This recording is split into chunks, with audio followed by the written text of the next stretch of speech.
alat optik mikroskop. Perkenalkan, nama saya Putri Sabila. Perkenalkan, nama saya Intan Alisha. Perkenalkan, nama saya Rasti Ramdhania. Perkenalkan, nama saya Najmi Yusmita. Baik, pembahasan yang pertama yang akan dibawakan oleh Intan Alisha. Pengertian mikroskop. Mikroskop bisa dipahami sebagai alat optik yang berguna untuk alat bantu dalam melihat dan mengamati benda-benda yang ukurannya sangat kecil, sehingga tidak mampu dilihat dengan hanya mata telanjang. Jadi, secara sederhana, mikroskop adalah alat bantu untuk melihat benda-benda berukuran sangat kecil atau mikro. Kata mikroskop sendiri berasal dari bahasa Latin yakni mikro, yang artinya kecil, dan kata scopain yang artinya melihat. Jadi, mikroskop diartikan sebagai alat untuk melihat benda kecil. Benda-benda kecil tersebut dilihat dengan cara diperbesar ukuran bayangan benda tersebut sehingga berkali-kali lipat dari ukuran sebenarnya.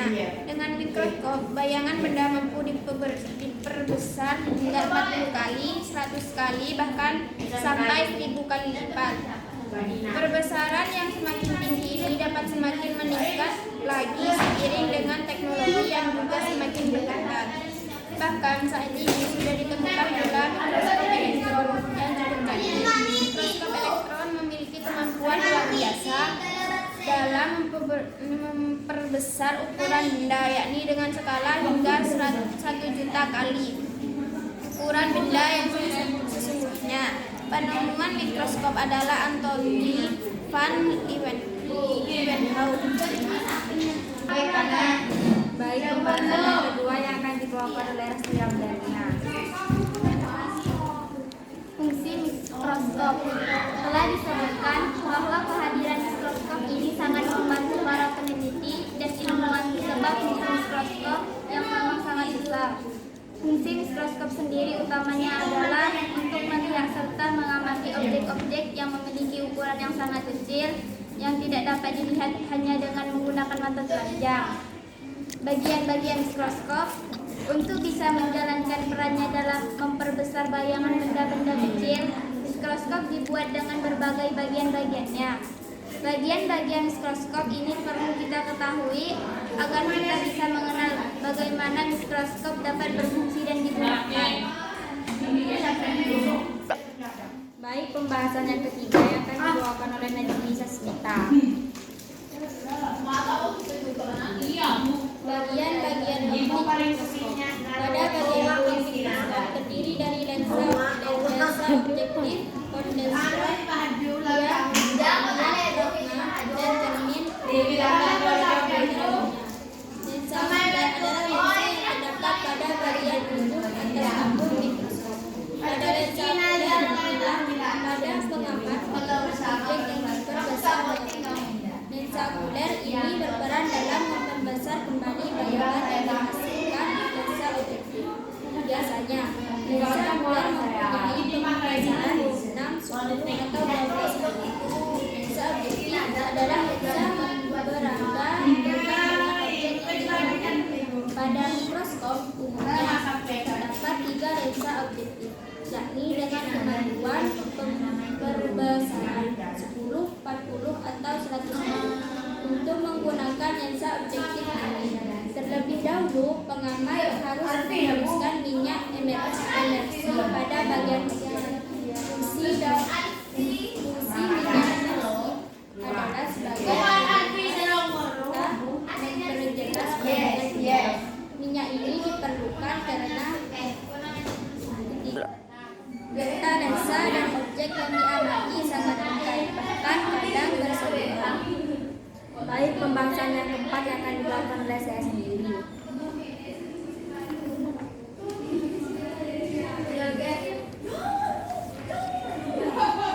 Bagian-bagian mekanik mikroskop.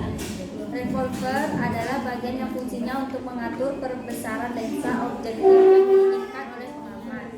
Tabung mikroskop adalah bagian yang fungsinya untuk menghubungkan lensa objektif dan lensa okuler pada mikroskop. Dengan mikroskop adalah bagian yang fungsinya sebagai tempat pengamat ketika memegang mikroskop. Meja benda adalah bagian yang fungsinya untuk tempat meletakkan objek yang hendak diamati. Pada meja benda ini terdapat pula menjepit objek yang berguna untuk menjaga objek agar tetap di tempat yang diinginkan. Makrometer adalah bagian yang fungsinya untuk menaikkan atau menurunkan tabung dengan cepat agar pengamat dapat mengatur kejelasan gambaran objek yang didapatkan. Mikrometer adalah bagian yang fungsinya untuk menaikkan atau menurunkan tabung secara lambat dan berguna untuk melakukan pengaturan agar mendapatkan kejelasan dari gambaran objek yang diinginkan. Kaki mikroskop adalah bagian mikroskop yang fungsinya sebagai penyangga untuk menjaga mikroskop agar tetap pada tempat yang diinginkan. Macam-macam mikroskop. 1. Mikroskop cahaya. Mikroskop cahaya adalah jenis mikroskop yang dapat digunakan dengan memanfaatkan cahaya sebagai sumber energinya. Pada mikroskop cahaya digunakan lensa yang berperan untuk memusatkan cahaya ke objek yang hendak diamati. Mikroskop yang pertama kali ditemukan adalah jenis mikroskop cahaya ini. Mikroskop cahaya juga menjadi jenis mikroskop paling umum yang digunakan di sekolah-sekolah di Indonesia sebagai alat belajar. Yang kedua, mikroskop elektron. Mikroskop elektron bisa dikatakan sebagai penemuan mikroskop baru yang lebih canggih atau modern. Jenis mikroskop ini memanfaatkan elektron sebagai sumber energinya. Dengan menggunakan mikroskop elektron, banyak objek yang diamati dapat diperbesar hingga 1 juta kali ukuran objek sebenarnya. Mikroskop elektron terdiri juga atas ada 2 jenis, yakni mikroskop transmisi elektron dan mikroskop elektron scanning. 3. Mikroskop flash contrast. Cara ideal untuk mengamati benda hidup adalah dalam keadaan alaminya, yaitu tidak diberi warna dalam keadaan hidup. Namun pada galibnya fragma benda hidup yang mikroskopik tembus cahaya, sehingga pada masing-masing tingkatan tak akan teramati. Kesulitan ini dapat diatasi dengan menggunakan mikroskop fase kontras. Yang keempat, mikroskop cahaya. Mikroskop cahaya memiliki pembesaran maksimal 1000 kali. Mikroskop memiliki kaki yang berat dan kokoh agar dapat berdiri dengan stabil. Mikroskop cahaya memiliki 3 dimensi lensa, yaitu lensa objektif, lensa okuler, dan lensa kondensor. Lensa objektif dan lensa okuler terletak pada 2 ujung tabung mikroskop. Lensa okuler pada mikroskop biasa membentuk bayangan tunggal atau ganda. Pada mikroskop yang konvensional, sumber cahaya masih berasal dari sinar matahari yang dipantulkan oleh suatu cermin datar ataupun jukung yang terdapat di bawah kondensor. Lensa objektif bekerja dalam pembentukan bayangan pertama. Lensa ini menentukan struktur dan bagian teknik yang akan menentukan daya pisah spesimen sehingga mampu menunjukkan struktur teknik yang berdekatan sebagai 2 benda yang terpisah. Baik, pembahasan yang kelima yang akan dibawakan oleh Intan Alisha. Mikroskop Pander. Mikroskop Pander ini dapat digunakan untuk mendeteksi benda asing atau antigen seperti bakteri, rickettsia atau virus dalam jaringan. Dalam teknik ini, protein antibodi yang khas mula-mula dipisahkan dari sel tempat terjadinya rangkaian atau dikonjungsi dengan warna pasar. 6. Mikroskop medan gelap.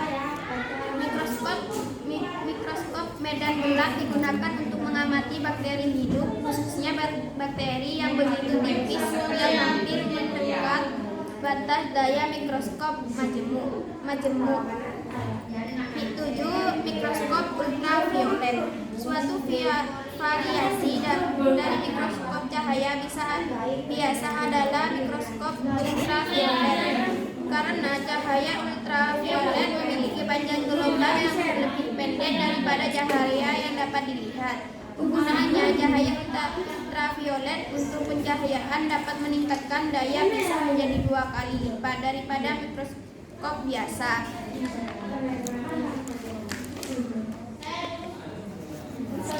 Jadi kesimpulan dari makalah ini adalah mikroskop adalah alat untuk melihat objek yang terlalu kecil untuk dilihat dengan mata telanjang. Alat utama dalam mikroskop yang digunakan untuk mengamati adalah lensa objektif dan lensa okuler. Mikroskop mempunyai beberapa macam jenis, di antaranya yaitu mikroskop cahaya, elektron, medan gelap, fast kontras, pendek, sangat sederhana, dan lain-lain. Sifat bayangan dari mikroskop yaitu baik lensa objektif maupun lensa okuler, keduanya merupakan lensa jumbo. Secara garis besar, lensa objektif menghasilkan suatu bayangan sementara yang mempunyai sifat semu, terbalik, dan diperbesar terhadap posisi benda mula-mula. Lalu menentukan sifat bayangan akhir selanjutnya adalah lensa okuler. Pada mikroskop cahaya, bayangan akhir mempunyai sifat yang sama seperti bayangan sementara, semu, terbalik, dan lebih lagi diperbesar. Pada mikroskop elektron, bayangan akhir mempunyai sifat yang sama seperti gambar benda nyata, sejajar, dan besar. Jika seseorang yang menggunakan mikroskop cahaya meletakkan huruf A di bawah mikroskop, maka yang dia lihat adalah huruf A yang terbalik dan diperbesar. Baik, cukup ini saja presentasi dari kami. Semoga bermanfaat. Wassalamualaikum warahmatullahi